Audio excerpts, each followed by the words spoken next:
నమస్కారం అండి.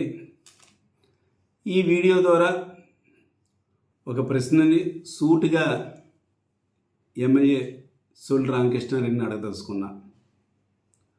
ఈ మధ్య ఏదో ఒక యూట్యూబ్ ఛానల్ దాంట్లో మాట్లాడుతూ నాది 55 ఏళ్ల రాజకీయ చరిత్ర ఉన్న కుటుంబం, మా కుటుంబం అంటేనని చెప్పుకున్నాను. ఎస్, కరెక్టే, ఆయన చెప్పింది 55 ఏళ్ల రాజకీయ చరిత్ర ఉన్న కుటుంబమే. కానీ ఇక్కడ అసలు విషయం ఒకటి ఉంది. ఆయన తండ్రి గారు మూలారెడ్డి గారు లెగసీ గురించి మాట్లాడుతూ మరి ఆయన వారసులు మేము, ఆయనలాగే మేము కూడా ప్రజాభిమానం పొందామని ఏదో చెప్పడం జరిగింది.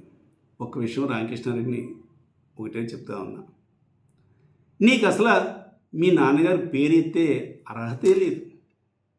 కారణం ఏంటంటే ఆయన నీలాగా ఎక్కడ బ్రాందీ షాపుల దగ్గర డబ్బులు తీసుకుంటాం కానీ, బెల్ట్ షాపులను ఎంకరేజ్ చేయడం కానీ, పేకాడ క్లబ్బులు రన్ చేయడం కానీ, లేఅవుట్ వాళ్ళ దగ్గర డబ్బులు తీసుకుంటాం కానీ, ఇలాగ అక్రమ కేసులు పెట్టి ప్రత్యర్థి పార్టీ వాళ్ళని కొట్టించడం కానీ, ఇటువంటి పనులు ఏమీ చేయలేదైనా. నువ్వు చేసి ఎన్ని ఇటువంటి పనులు మళ్ళీ ఆయన ఎప్పుడూ కూడా నమ్మిన పార్టీని చివరి వరకు కూడా కట్టుబడి ఉన్నాడు. నీలాగా రాజకీయ వ్యభిచారం చేసి పార్టీ టికెట్ తెచ్చుకోలేదు. చివరి వరకు కూడా ఆయన అంతిమం వరకు కూడా పార్టీ నమ్ముకున్నాడు. నువ్వు రాజకీయ వ్యభిచారం చేసావు. ఆయన ఉన్న పార్టీ, ఆయన చివరి వరకు ఉన్న పార్టీలో నువ్వు లేనే. ఆయన వారసుని చెప్పుకోవడానికి నీకు అర్హత ఎక్కడ ఉంది? ఇవన్నీ ఇటువంటి దగులుబాజీ పనులు అన్నీ చేసి ఆయన ఉపయోగించుకుంటాం. నిజంగా ఆయన ఉపయోగించుకుంటాం కాదు, ఆయన పేరు ఎత్తే అర్హతే, ఆయన కొడుకు అని చెప్పుకునే అర్హతే నీకు లేదు. ఆయన అందరితోటి కూడా ఫ్రెండ్లీగానే ఉండేవాడే. ఎస్, మాకు రాజకీయంగా ఆయనకి మాకు ఎప్పుడు కూడా వ్యతిరేకమే.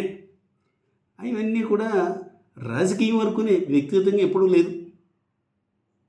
ఆయన ఒకవేళ రాజకీయంగా మాకు వ్యతిరేకైనా మంచిని మంచిలాగే చెప్తున్నాం, చెడ్డని చెడ్డలాగే చెప్తున్నాం.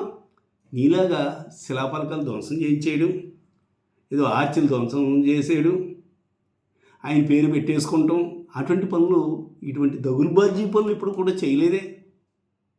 కేవలం నువ్వు వచ్చిన తర్వాతే నీ ఆధ్వర్యంలోనే ఈ నియోజకవర్గంలో ఇటువంటి అకృత్యాలన్నీ కూడా జరిగినాయి. మళ్ళీ ఆయన వారసుని అనుకున్నావు. ఆయన వారసుడిగా నిజంగా చెప్పాలంటే ప్రజలను నమ్మించి నువ్వు గెలవడానికి ఉపయోగపడ్డాడు పాప ఆయన. అంతేకాదు 2014లో ఆయన విపరీతంగా కష్టపడి ప్రతి ఇంటికి వెళ్ళి నీ గురించి ఓట్లు అభ్యర్థించి గెలిస్తే ఆయన్ని ఏం చేసావో నేను చెప్పడం కాదు, నేను చూడలేదు ప్రత్యక్షంగా, నాకు తెలియదు. మీ నాయకులు, మీ కార్యకర్తలే చెప్పేవారు. ఇంటికి వెళితే ఎవరన్నా గ్రామం నుంచి నాయకుడు కానీ కార్యకర్త కానీ వస్తే, ఏమ్మా ఎందుకు వచ్చావంటే, లేదండి బ్రాందీ షాప్కి 2 లక్షలు చొప్పున ఇమ్మన్నారు, ఆ డబ్బులు పట్టుకొచ్చానంటే, అదేటయ్యా నువ్వేటయ్యా డబ్బులేంటి, ఆగు నేను చెప్తాను. నీలాంటి దగ్గర కూడా డబ్బులు అంటే ఏంటంటే నువ్వు ఇంట్లోంచి బయటకు వచ్చి చెప్పేవాడు బట్ట, నాన్నగారు మీరు ఊరుకోండి మీకు తెలియదు, రావయ్యా నువ్వు రా అని వాళ్ళ లోపల తీసుకెళ్ళిపోయి డబ్బులు తీసుకునేవాట. ఇటువంటి సంఘటనలు కోకొల్లో జరిగినాయి. నీ కార్యకర్తలు నాయకులు చెప్తేనే మాకు తెలిసింది, మేమేమి చూడలేదు. మీ కార్యకర్తలు, ఆయన నమ్మిన వాళ్ళు, ఆయన అంటే గౌరవం ఉన్నవాళ్ళు చెప్పిన మాటలు ఇవన్నీ కూడాను. అటువంటిదా నువ్వు ఆయన మేము వారసులు అని చెప్పుకుంటాం? నిజంగా సిగ్గు చేయటం. ఆయన ఆత్మకు కూడా శాంతి ఉండదు.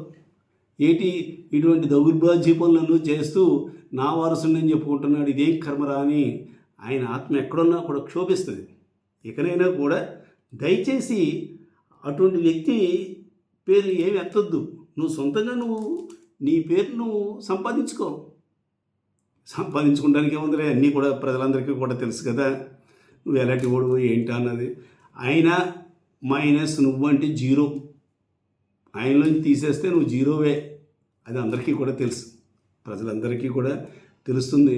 ఏదో మొన్న గాలి ఓటంలో పాపం గెలిచేసావు, గెలిచింది సద్వినియోగం చేసుకో. అంతేకాని చౌకబారు మాటలు, చౌకబారు విమర్శలు కనీసం చేయడం మానేసి ఈ అవినీతి కార్యక్రమాలన్నా కానీ కొంచెం ఆపు చేస్తే కనీసం ప్రజలు సంతోషిస్తారు. ఈ రోజున వ్యాపారస్తులందరూ కూడా గొగ్గలెట్టేస్తున్నారే. నియోజకవర్గంలో ఒక లేఅవుట్ వేయడానికి కూడా ఎవరో రావట్లేదు ఎదరికి. ఎందుకు రావడం లేదు లేఅవుట్ వేయడానికి?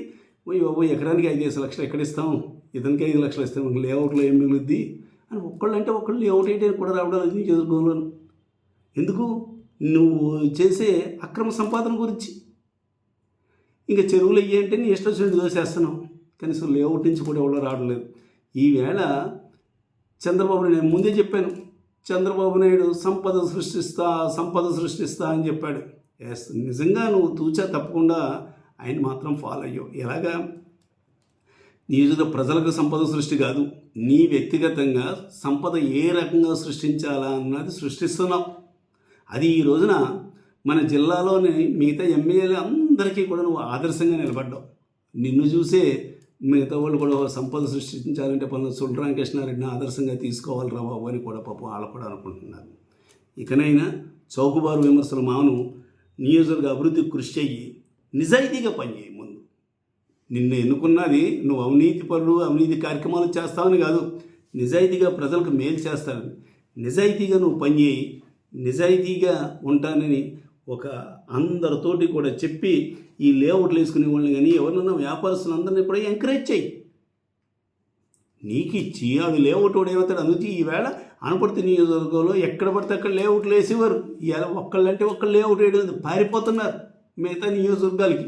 అక్కడ వేసుకుంటేనే రేటు ఏదైనా కొంచెం లాభాలు వస్తే, ఇక్కడ వస్తే మనం ఇంత కష్టపడి చేసిన లాభం అంతా కూడా అక్కడ ఎమ్మెల్యేకి ఇచ్చుకోవాలని పాపం భయపడిపోతున్నారు. ఇక నేను గుర్తించుకో, ఏదైనా విమర్శలు చేసేటప్పుడు